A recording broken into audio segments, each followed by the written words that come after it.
Most awaited video. इस video में बहुत कुछ जानने को मिलेगा, मेरी खुद की गलतियों से बहुत कुछ सीखने को मिलेगा आपको भी, जैसे मुझे सीखने को मिला है। तो कुछ पॉइंट्स मैंने नोट डाउन किए हैं जिन्हें मैं स्टार्टिंग में बता देता हूँ कि कौन कौन से पॉइंट्स हैं। और उसके बाद जो मेरा ज़िंदगी का सबसे बड़ा लॉस था इन्वेस्टमेंट और ट्रेडिंग में, इन्वेस्टमेंट तो नहीं कह सकते, ट्रेडिंग में था, उसके बारे में डिस्कस करेंगे। तो इसमें हम सबसे पहला पॉइंट डिस्कस करने वाले हैं starting of my share market journey. उसके बाद दूसरा पॉइंट्स होने वाला हमारा clarification of my trading and investments. और उसके बाद तीसरा पॉइंट हमारा होने वाला है shifting on investments after loss. तो फोर्थ पॉइंट है हमारा एग्जिट यूट्यूब बूथ। एंड हमारा फिफ्थ पॉइंट होने वाला है कि हमने यूट्यूब छोड़ के दूसरा अदर वर्क कौन सा स्टार्ट किया था, start doing other work to earn money. और सिक्स पॉइंट हम डिस्कस करने वाले हैं loss dash dash money then I withdraw from trading. Dash dash कितना था कैलकुलेट करेंगे लास्ट में। एंड इसके बाद सेवन्थ पॉइंट होने वाला है, काफ़ी इम्पॉर्टेंट है आपके लिए भी और मेरे लिए तो है ही है। तो इसमें हम डिस्कस करने वाले हैं how to choose broker and test authenticity, कि कोई ब्रोकर फेक है या सच में रियल है, जो गवर्नमेंट अप्रूव्ड है, कैसे पता करें। 8 पॉइंट होने वाला है जो मेरी गलती थी, मेरी गलती से आपको सीखने को मिलेगा या नहीं मिलेगा ये आपके ऊपर डिपेंड करता है, लेकिन मुझे सीखने को मिला ये मुझे पता है। तो 8 पॉइंट हमारा यही है, 1 wrong decision erase your all account money and also hit your account in minus, जैसा कि मेरे साथ हुआ भी था। एंड 9 पॉइंट होने वाला है हमारा, अगर आपका अकाउंट माइनस में चले जाता है तो उसके बाद क्या होगा नेक्स्ट प्रोसेस, जो मेरे साथ हुआ था। तो इन सारे पॉइंट्स को हम डिस्कस करने वाले हैं। आइए पहले पॉइंट की तरफ चलते हैं। पहला पॉइंट डिस्कस कर रहे हैं जो starting of my share market journey है, पहला पॉइंट डिस्कस कर रहे हैं। तो बात है मेरे ख्याल से 2020 एंड की और 2021 स्टार्टिंग की। तो करीब अक्टूबर या नवंबर में मेरे ख्याल से या अगस्त के टाइम पे 2020 में मेरे फ्रेंड के थ्रू मुझे पता चला था। तो वहाँ से मेरी स्टार्टिंग हुई थी और मेरे दोस्त ने बताया था कि म्यूचुअल फंड्स और शेयर मार्केट भी कोई चीज़ है जहाँ से कुछ पैसे बनते हैं, लेकिन पैसे लगाने पड़ते हैं, पैसे से पैसा कमाया जाता है। तो यहाँ से मुझे पता चला था मेरे दोस्त के थ्रू, एंड उसने मुझे शेयर मार्केट के बारे में काफ़ी कुछ बताया था, समझाया था, और उसने मेरी क्लासेस लेना स्टार्ट कर दी थी, नोट्स बनवाने स्टार्ट कर दिए थे, बहुत अच्छे से टीच किया उसने मुझे। उसके बाद बहुत सारे कोर्सेज़ दिए उसने मुझे सीखने के लिए, एंड विदिन 6 मंथ इन्वेस्टमेंट में मैं परफेक्ट हो चुका था।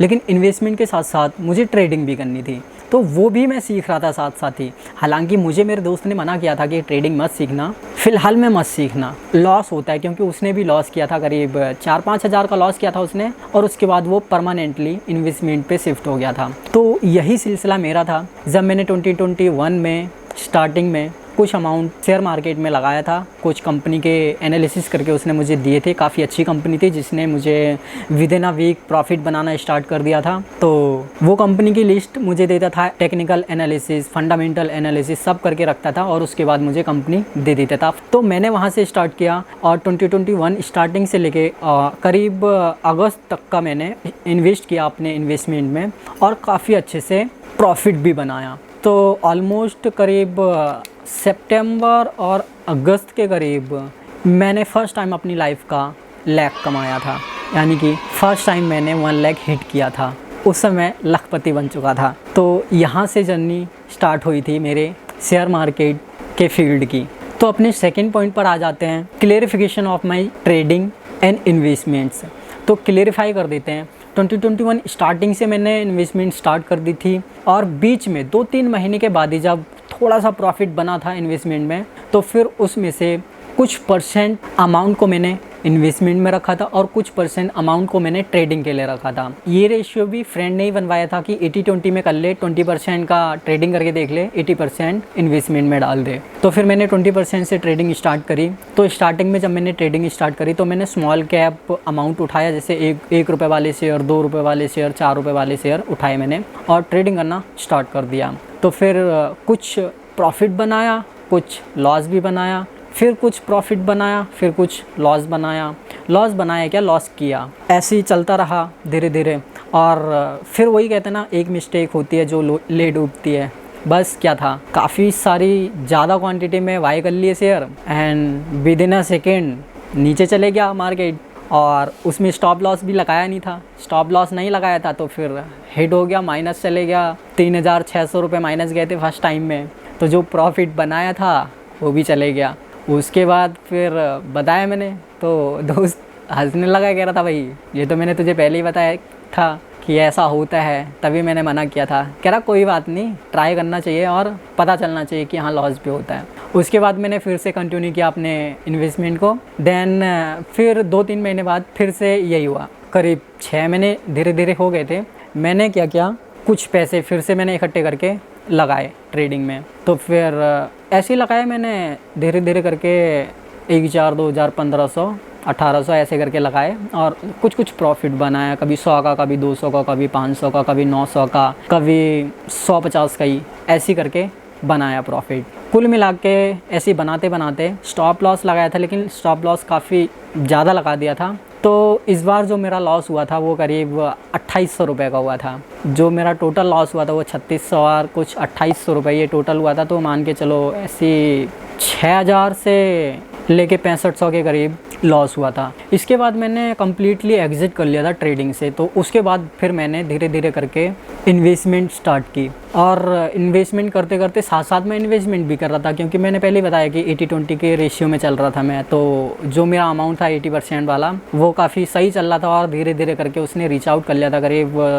अगस्त, सितंबर, अक्टूबर तक करीब 1 लाख के करीब। तो ये हिट हो गया था और इन्वेस्टमेंट 1 लाख के करीब चले गई थी। लेकिन बीच बीच में मैं ट्रेडिंग भी सीखते रहता था। तो फिलहाल में हम अपने अगले पॉइंट की तरफ बढ़ते हैं, इसके बारे में भी डिस्कस करेंगे। अभी इसे यहाँ पर रोकते हैं। और इसी समय की बात है, करीब 2020 एंडिंग और 2021 स्टार्टिंग की बात है। मैंने अपने ओल्ड चैनल सजेस्ट इन्फो जिसकी कैटेगरी वगैरह चेंज की थी, तो चैनल डेड होने लगा था और चेंज करने के साथ जब डेड होने लगा मैं दूसरे तरीके आजमाने लगा कि भाई पैसा कमाया जाए।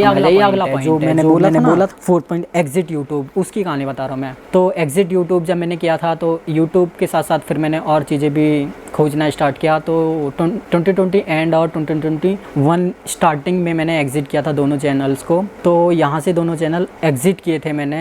ये हमारा 4th पॉइंट था यूट्यूब एग्जिट का। 5th पॉइंट है हमारा start doing other works to earn money. तो अदर वर्क जब मैंने यूट्यूब एग्जिट कर लिया और शेयर मार्केट में कुछ पैसे लगाए थे मैंने, जो मैंने बता दिया था 1+ हो गए थे। तो फिर यहाँ से मैंने अदर वर्क कौन कौन से स्टार्ट किए। यहाँ से मैंने स्टार्ट किया वेबसाइट डेवलपमेंट और डिजिटल मार्केटिंग। डिजिटल मार्केटिंग के अंदर बहुत सारे काम आ जाते हैं। कंटेंट क्रिएशन भी एक साइड में आ जाता है। इसमें डिजिटल मार्केटिंग में आ जाता है social media marketing, social media optimisation, social media manager, affiliate marketing. तो मैंने ये सारे काम करना स्टार्ट किया था, जहाँ से मैंने अर्न करना स्टार्ट कर दिया था। इसके बाद मैंने यूट्यूब कम्प्लीटली एग्जिट ले लिया था। बीच बीच में 1-2 वीडियो मैं डालते रहता था चैनल एक्टिव करने के लिए। उसके बाद investment 1 lakh plus, then exit from trading. ये वाला पॉइंट जो था मैंने 6 नंबर, थोड़ा सा फेरबदल हो सकता है, मतलब हो सकता है टेक्स्ट अलग अलग बोल दिया मैंने। तो ये 6 पॉइंट जो था, मैंने 1 लाख प्लस इन्वेस्टमेंट की थी तो उसे मैंने एक साथ एग्जिट किया था। तो ये पॉइंट डिस्कस करेंगे आगे चल के बहुत अच्छे से डिटेल में। उसके बाद 7th जो हमारा है पॉइंट वो है choosing a broker and test authenticity. तो ब्रोकर कैसे चूज़ करें। देखो, अगर आप इंडियन मार्केट में हैं, इंडियन शेयर मार्केट में, तो ब्रोकर आपको चूज़ करने की ज़रूरत ही नहीं है। ज़ीरोधा हो गया, एंजल ब्रोकिंग हो गया, ग्रो हो गया, ये कुछ सबसे पॉपुलर ब्रोकर हैं जिन पे जाके आप अपना अकाउंट बना के trading, investment, future and options start कर सकते हैं। लेकिन अगर आप फॉरेन मार्केट में जाएंगे, फॉरेन मार्केट का मतलब है कि फॉरेक्स जो इंटरनेशनली चलता है, फॉरेक्स में अगर जाएंगे तो यहाँ पे ब्रोकर्स को फाइंड करना काफ़ी डिफ़िकल्ट हो जाता है। तो काफ़ी डिफ़िकल्ट होने के साथ साथ आपको कुछ इंडियन ब्रोकर भी मिल जाएंगे, जैसे कि एक्सनेस हो गया जो काफ़ी फेमस और पॉपुलर है इंडिया में। लेकिन मैंने जो ब्रोकर चूज़ किया था वो था मेकिंग फाइनेंशियल। इस साइड में आपको दिख जाएगा स्क्रीनशॉट देखने को, मेकिंग फाइनेंशियल, ये था मेरा ब्रोकर फॉरेक्स मार्केट का। अब ये भी फेक था या रियल था ये तो मुझे नहीं पता। आप जब भी चूज़ करें तो किसी अच्छे ब्रोकर को ही चूज़ करें। उस ब्रोकर के डॉक्यूमेंट्स को देखें वेबसाइट पे जाके, और यूट्यूब पे जाके कंपैरिजन देखें कि कौन सा ब्रोकर फॉरेक्स के लिए अच्छा है। आपको टॉप 5 में से, टॉप 10 में से कुछ ब्रोकर्स को चूज़ करके उनमें अकाउंट जाके बना के और अपनी ट्रेडिंग स्टार्ट कर सकते हैं। यही 2-3 तरीके होते हैं ऑथेंटिसिटी चेक करने के। और भी तरीके होते हैं उनकी प्राइवेसी पॉलिसी, वो सारी चीज़ें, अकाउंट माइनस में जाएगा या नहीं जाएगा। कुछ ब्रोकर प्रोटेक्शन प्रोवाइड करते हैं, अकाउंट माइनस में नहीं जाएगा, बट जो मैकिंग फाइनेंशियल लिमिटेड था इसका अकाउंट जो है माइनस में चले जाता है। माइनस प्रोटेक्शन इनके पास नहीं है। और बाकी ब्रोकर्स को भी अगर आप जाएं तो एक बार चेक जरूर कर लें minus account balance protection provide कर रहे हैं या नहीं कर रहे हैं। ये कुछ ऑथेंटिसिटी चेक करने के पॉइंट्स होते हैं। इसका अगला पॉइंट था 8 point, 1 wrong decision, raise your all account and also hit in minus. तो जो मेरे साथ हुआ था इसको अभी जस्ट डिस्कस करेंगे, इसके बाद एक दो पॉइंट और है उन्हें भी डिस्कस कर लेते, फिर एक एक करके इसकी तरफ बढ़ेंगे। तो ये था, इसको अभी जस्ट मैं बताऊंगा, स्क्रीनशॉट्स वगैरह लगा के जो मेरा लॉस हुआ था वो सब दिखा के अभी इसको पूरे अच्छे से एक्सप्लेन करूंगा। उसके बाद they try to file case against you. अगर आपका अकाउंट माइनस में चले जाता है तो कुछ ब्रोकर ऐसे होते हैं कि वो आपके अगेंस्ट ही केस फाइल कर देते हैं। तो केस फाइल कर देते हैं, उससे कैसे बचे हुआ मैंने बता दिया कि आप ब्रोकर वही चूज़ करें जिसमें माइनस बैलेंस प्रोटेक्शन हो। तो उसके बाद हम अब जाते हैं कि हमने कहाँ से स्टार्ट किया था और कैसे अकाउंट बनाए थे। तो फॉरेक्स के बारे में जो मुझे पता चल गया था करीब 2021 मिड तक पता चल गया था और 2022 के बिटवीन पता चला था। तो यहाँ से मेरी ट्रेडिंग जर्नी स्टार्ट होती है। मैंने कहा चलो यहाँ पे फॉरेक्स में ट्राई करते हैं, क्योंकि यहाँ पे वॉलेटिलिटी बहुत ज़्यादा थी। तो मैंने कहा इसे ट्राई करते हैं। ऐसा नहीं था कि मैंने यहाँ पे प्रॉफिट भी नहीं बनाया, काफ़ी अच्छा खासा प्रॉफिट भी बनाया था, लेकिन 1 wrong decision, erase your all account and hit also in minus. तो वही हुआ था मेरे साथ। तो सबसे पहले हम जो जाएंगे कि हमने अकाउंट कैसे बनाया, तो जब मुझे पता चला था करीब अगस्त के आसपास पता चला था 2021 में, वहाँ से मैंने फॉरेक्स के बारे में काफ़ी ज़्यादा जानकारी लेना स्टार्ट कर दिया था और ट्रेडिंग के बारे में बहुत कुछ जानने के लिए वीडियो देखते रहा, कोर्स देखते रहा, बहुत सारे कोर्सेज भी मैंने देखे थे और स्टार्ट कर दी थी मैंने मैकिंग फाइनेंशियल लिमिटेड पे अकाउंट बना के अपनी ट्रेडिंग स्टार्ट कर दी। तो जो मैंने फर्स्ट ट्रेड लिया था वो मैंने लिया था करीब $300 के आसपास का कुछ था, या फिर $150 के आसपास का कुछ रहा था, बट मैंने इसमें फर्स्ट टाइम प्रॉफिट बनाया था $57 का, जो देख सकते हैं आप स्क्रीनशॉट में देख सकते हैं। इसमें मैंने जो है सबसे पहले प्रॉफिट में जा रहे हैं -242, क्योंकि मैंने ये देखो ना डेट, आप डेट पे गौर देंगे तो 8/6/2021 है और उसके बाद है 9/8/2021, उसके बाद है 11/8/2021 जो है $57 6/8 में बनाया था। और उसके बाद में मैंने ये $49 विड्रॉ किए थे, इसलिए बैलेंस में माइनस में दिखा रहा है, ये विड्रॉ किए थे मैंने। और उसके बाद मैंने 9/8/2021 में $11 का और प्रॉफिट बनाया था। और उसके बाद 11/8 को $310 का मैंने लॉस किया था, ओवरऑल लॉस किया था। तो इसलिए जो प्रॉफिट स्टार्टिंग में सबसे ऊपर प्रॉफिट दिख रहा है 242 माइनस में, ये ओवरऑल दिखा रहा है कि मैंने प्रॉफिट जो बनाया था 57 और 11 का, उसमें से जो लॉस हुआ है 49 जो मैंने विड्रॉ किए थे और 310, इन सबको माइनस जो भी करके कैलकुलेट करके -242 का रेशियो बता रहा है। तो ये था मेरा इनिशियल फर्स्ट ट्रेड, मतलब स्टार्टिंग में मैंने $57 का प्रॉफिट किया था, फिर $11 का प्रॉफिट किया था और उसके बाद $310 का लॉस भी कर लिया था। उसके बाद जो मैंने अगला ट्रेड लिया था उसमें कुछ मैंने अमाउंट थोड़ा ज़्यादा डाला था। ज़्यादा का मतलब क्या है कि शायद कम था उस समय, मैंने स्टार्टिंग में डाला था जो वो सिर्फ $156 डाला था,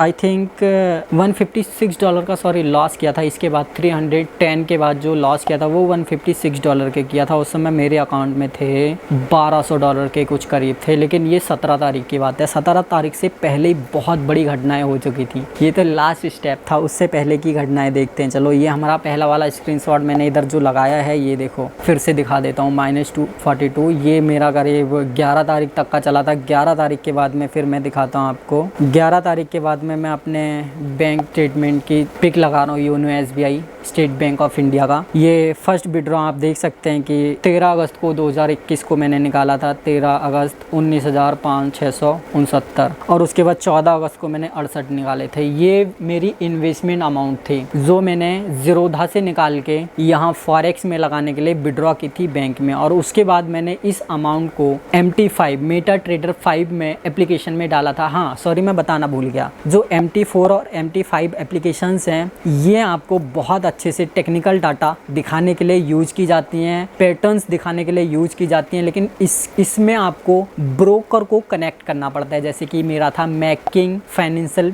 लिमिटेड, तो इस ब्रोकर को मैंने MT5 में कनेक्ट किया था। उसके बाद मैं अपना डाटा MT5 में देख पाता था। MT5 मतलब मेटा ट्रेडर 5, ये MT4 से बेटर माना जाता है। फॉरेक्स में सबसे ज़्यादा MT5 में ही लोग प्ले करते हैं। तो फिर जो मैंने जो अमाउंट विड्रॉ किया था अपने बैंक अकाउंट से, उसे डिपॉजिट किया था मैंने अपने फॉरेक्स अकाउंट में। फॉरेक्स अकाउंट में करीब $1268 और भी कुछ अमाउंट ऐड किया था, इसके अलावा भी कुछ अमाउंट, तो टोटल मेरा $1268 कुछ बन रहे थे। उसमें मैंने फिर से एक ट्रेड लिया था जिसमें मेरा लॉस गया था करीब $156 का। साइड में देख सकते हैं आप, $156 का कुछ लॉस गया था इसमें। और इसके बाद जो मेरा 16 तारीख को मैंने ये जो लिया था ट्रेड, 16 को ट्रेड लेने के बाद में मैंने लिया था 17 को ट्रेड। अब दिखाता हूँ आपको 17 का ट्रेड। तो 17 को जो मैंने फर्स्ट ट्रेड लिया था वो मैंने लिया था ये वाला ट्रेड जो सामने आप देख सकते हैं। करीब 1164 अकाउंट में थे और 1060 का यहाँ पे लॉस कर लिया था मैंने, बिकॉज ऑफ स्टॉप लॉस तो लगाता नहीं था, इसलिए ये वाला लॉस किया था। और मैंने पिप जो है बहुत ज़्यादा ले ली थी,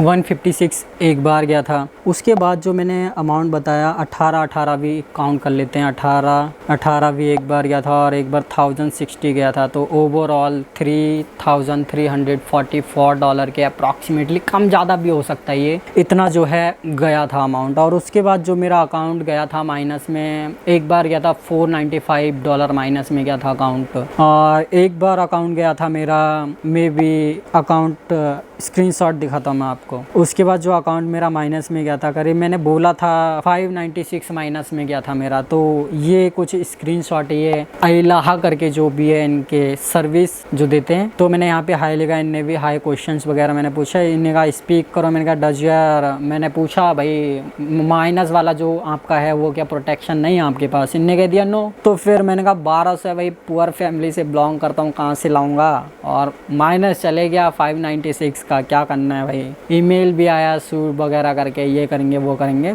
तो ये लगाया था मैंने। और उसके बाद इनने बोला था you need to deal with your debts वगैरह, आप डेब्ट से डील करें। Currently liquid fund yourself, suggest I borrow, बंदा फ्रेंड से लें, लोन ले करे, फलाना ढिमकाना, इनने बहुत कुछ बोला था यहाँ पे। और इसके बोलने के बाद में फिर मैंने ये अफेक्टेड वगैरह ना जाने क्या क्या 3-4 मंथ ये वो, सो मैंने कहा इतने टाइम लगाए, ये किया वो किया बहुत सारी। उसके बाद ये बातें हुई थी, मतलब जो भी बात हुई थी कभी उसने माना नहीं माना। कुछ स्क्रीनशॉट मिले मेरे को, टोटल नहीं मिले क्योंकि ये गुम हो गए थे, बहुत सारे स्क्रीनशॉट थे। तो इतनी सारी मैंने इनसे बातें करें, तो बोल रहे थे कि सुप्रीम कोर्ट में ले जाएंगे, ये करेंगे वो करेंगे। फिर मैंने काफ़ी सारे ट्रेडर्स वगैरह से बात की थी। आपको पता होगा कि जितने भी हैं सब दुबई में ज़्यादा शिफ्ट हो जाते हैं ट्रेडर्स वगैरह, तो काफ़ी सारे ट्रेडर्स से जो ट्रेडिंग में ही बहुत सारा पैसा कमाते हैं, लगाते हैं और उसी पे डिपेंडेंट हैं, उनसे मैंने बात की थी। तो इन्होंने बोला था कि मैकिंग के साथ उनका भी 1-2 बार हो चुका था, कई बार माइनस में चले गया था, कई लोग प्रॉफिट में आए थे। काफ़ी सारे मेरे ट्रेडिंग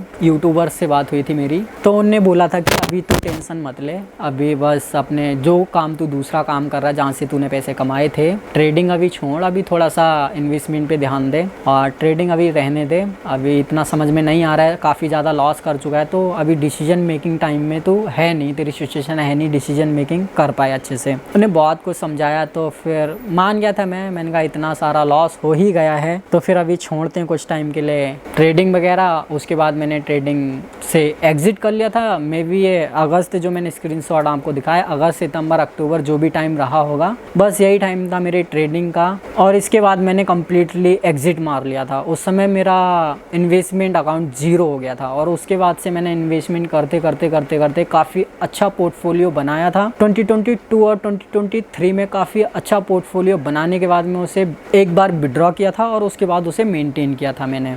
मैंने 2022 और 2023 में काफ़ी अच्छा पोर्टफोलियो बना लिया था। तो ये जो लायबिलिटी और एसेट्स वगैरह जो होते हैं, तो फिर मैंने बहुत ज़्यादा लायबिलिटी वगैरह पे तो खर्च नहीं किया। सिंपल सी मैंने एक बाइक बाय की थी और सिंपल ही रखा हर चीज़ को। एसेट्स वगैरह में मैंने काफ़ी कुछ लगाया था और एसेट्स पे ही अब भी लगाता हूँ मैं। लायबिलिटी पे इतना मैंने ध्यान नहीं दिया आज तक कि भाई लग्जरी लाइफ जीनी है, लग्जरी चीज़ें दिखानी है, ये करना है वो करना फलाना, तो इन सब चीज़ों पे मैंने पहले से ही ध्यान नहीं दिया। लायबिलिटी तो बहुत दूर रख दी मैंने, एसेट्स पे लगाया था मैंने। तो उसके बाद वो लास्ट था कि मेरा इतना लॉस हुआ था, हालांकि जो कुछ भी थी सब लगा दी थी मैंने। मुझे क्या पता था कि भाई इतना लॉस हो जाएगा, हालांकि स्टार्टिंग में। और उसके बाद भी मैंने बहुत सारे ट्रेड ऐसे लिए थे खुद के डिसीजंस पे कि प्रॉफिट बनाए थे मैंने जो दिखाए। प्रॉफिट बनाने के बाद में फिर लॉस भी किए थे। लॉस जो किए थे बहुत तगड़े किए थे। तो स्टॉप लॉस लगाना बहुत ज़रूरी होता है। हालांकि जो मेरा जितने भी 2 सबसे बड़े बड़े लॉस हुए थे, इन दोनों में मेरे स्टॉप लॉस नहीं थे, और जो 156 वाला था इधर जो मैं दिखा रहा हूँ, उसमें मैंने स्टॉप लॉस लगाया था, तो उसमें बच गया था मैं। तो जो बड़े बड़े थे उनमें मैंने स्टॉप लॉस नहीं लगाया था, तो इसलिए ये मेरे माइनस में भी गए थे अकाउंट। जो आप छोटे ट्रेड लेंगे और जो बड़े ट्रेड लेंगे, सब में मैंडेटरी है कि आपको लगाना ही लगाना है स्टॉप लॉस। तो जो छोटे ट्रेड लेंगे उनमें तो अगर आपका हिट हो जाता है स्टॉप लॉस, तो जो छोटे ट्रेड में आप प्रॉफिट में आएंगे और जो छोटे ट्रेड में आप लॉस में जाएंगे, उन दोनों को अगर एक दूसरे से कैंसल आउट किया जाए तो कैंसल आउट हो जाएंगे। और उसके बाद जो बड़े ट्रेड होते हैं, बड़े ट्रेड तो आप लेंगे $2000 से ऊपर के, लेकिन उनमें स्टॉप लॉस जो लगाएंगे वो स्मॉल अमाउंट का लगाएंगे, $100, $200, $300, $400 का लगाएंगे। तो जो इनसे भी जो लॉस बनेगा, वो छोटे ट्रेड्स में जो प्रॉफिट होगा वो भी इससे कैंसल आउट हो जाएगा, इससे कैंसल आउट होगा। जो बड़े प्रॉफिट जाएंगे आपके 2000 से ऊपर के, अब जो प्रॉफिट जाएंगे वो प्रॉफिट आपको प्रॉफिटेबल ट्रेडर बना देंगे। तो ये सारे रूल्स मैंने पहले फॉलो नहीं किए थे। अब दोबारा से मैं ट्रेडिंग फील्ड में आऊँगा या नहीं आऊँगा ये तो फ्यूचर डिसाइड करेगा, बट मैंने इसके बाद ट्रेडिंग कम्प्लीटली एग्जिट कर ली थी। ये मैं आपको बताना चाह रहा था। इसमें मेरे को सीखने को तो बहुत कुछ मिला था कि टोटल अमाउंट आपको कभी भी एक जगह पे नहीं लगानी चाहिए। लाइक ट्रेडिंग हो, इन्वेस्टमेंट हो, या फिर आप कहीं लैंड बाय कर रहे हैं, कोई रेस्टोरेंट खोल रहे हैं, कोई बिजनेस बना रहे हैं, तो उसे रन करने के लिए उसकी फ्रेंचाइजी, ये वो सब बहुत सारी चीज़ें होती हैं। तो टोटल ऑफ अमाउंट आपको किसी एक बिजनेस में नहीं लगा देनी चाहिए। जो गलती मैंने की थी, ये गलती आप मत करना, और अपने पर्सनल एक्सपेंसेस और रेगुलर एक्सपेंसेस को बनाए रखने के लिए एक अमाउंट बचा के भी रखना है सेविंग में, और अदर बैंक अकाउंट्स में या फिर FD वगैरह जो भी आपको पसंद हो, या एसेट्स में आप लगा दो, या फिर इन्वेस्टमेंट में अदर कंपनी अलग अलग तरीके की इन्वेस्टमेंट रखो। जैसा कि अब मैं अपनी गलतियों से सीख के अब करता आ रहा हूँ। अब तो काफ़ी ज़्यादा सिक्योर रहता हूँ मैं, और पूरा अमाउंट मैंने कभी नहीं लगाया। तो मैं यही सजेशन आपको दूंगा कि जो गलतियाँ मैंने की हैं वो आप मत करो, बहुत पछताओगे वरना, जैसे कि मैं एक टाइम में पछताया था। तो यही एडवाइस थी मेरी। हालांकि इसमें बहुत सारी जो मैंने स्क्रीनशॉट दिए बहुत सारे गायब हो गए, बहुत सारे अमाउंट जो है डिजिट्स वगैरह वो कम ज़्यादा ऊपर नीचे मेरे को अच्छे से पूरा याद नहीं है, लेकिन कुछ स्क्रीनशॉट्स वगैरह थे मेरे पास जो मैंने बहुत खोज के निकाले। इस फ़ोन में पड़े थे करीब 6 से 7 हज़ार फ़ोटोज़, उनमें से खोज के ये मेरे को कुछ स्क्रीनशॉट्स मिले थे जो अभी भी बचे हुए थे। तो मैंने कहा आप लोगों के लिए एक इन्फॉर्मेशन वीडियो बनाते हैं और आपको बताते हैं कि मैंने मेरी गलतियों से क्या सीखा और आप मेरी गलतियों से क्या सीख सकते हैं। तो फिलहाल मैं इस वीडियो को यहीं पे एंड करते हैं। काफ़ी लंबी वीडियो हो गई है, डिस्कस बहुत ज़्यादा किया है हमने। मिलेंगे एक नेक्स्ट वीडियो में, तब तक